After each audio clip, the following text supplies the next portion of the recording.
Bonsoir à tous, il est 20h. Dans l'actualité ce soir, 27 milliards d'euros de baisse d'impôts et un virage écologique. Le Premier ministre qui annonce aussi l'extension de la PMA à toutes les femmes. Le texte arrivera à l'Assemblée en septembre. Ovation. Il confirme également que le texte qui autorisera la PMA pour toutes les femmes est prêt.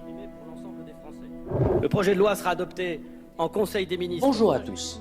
Notre temps vit une période de bouleversement extraordinaire. Voyons plutôt des choses anciennes qui semblaient ancrées dans les mentalités collectives. Voilà que tout cela est remis en cause. Alors je fais référence par exemple à ce qu'il a été convenu d'appeler le mariage pour tous, ou ces nouvelles réformes annoncées, la PMA ouverte à tous, sans s'arrêter sur l'interdit de la Torah que cela transgresse.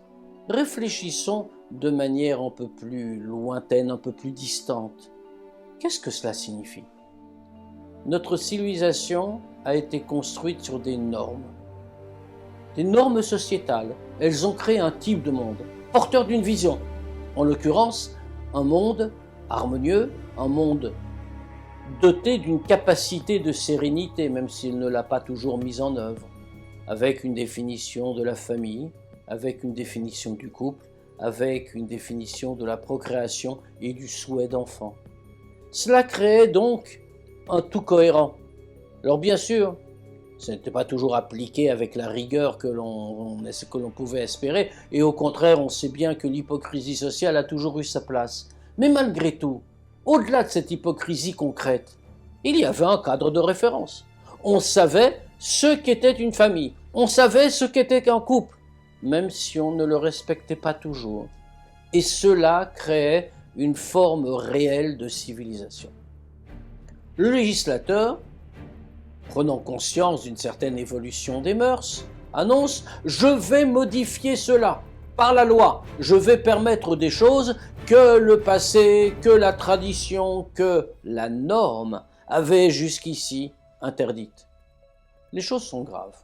Elles sont graves pas sur le point seulement, mais sur ce que cela révèle. On est passé à une forme finalement d'individualisation de la civilisation. Je choisis ma civilisation à la carte, j'en prends ce que je veux et je délaisse le reste. Mais la civilisation, n'est-ce pas ce qui a été transmis par le passé, ce qui est amoureusement cultivé avec les seules évolutions nécessaires ? Le judaïsme enseignait cela au monde. Auparavant, il y avait la volonté d'un tyran qui décidait, parce que c'était son souhait, son plaisir ou son intérêt, de faire telle ou telle chose. Et puis un jour, une loi descend sur le monde. Cette loi, avec un grand L, parce qu'elle émane de Dieu, efface les préoccupations individualistes. Elle fixe un objectif commun. Elle donne à penser et à vivre ensemble. Or, cette loi, à partir du moment où elle la soumet à l'arbitre des désirs fugaces, des générations qui passent, perd ce côté de référence absolue. Elle perd donc sa capacité à créer des mondes, créer un élan collectif. Elle perd cette capacité à circonscrire le domaine du civilisé, à le séparer de ce qui ne l'est pas.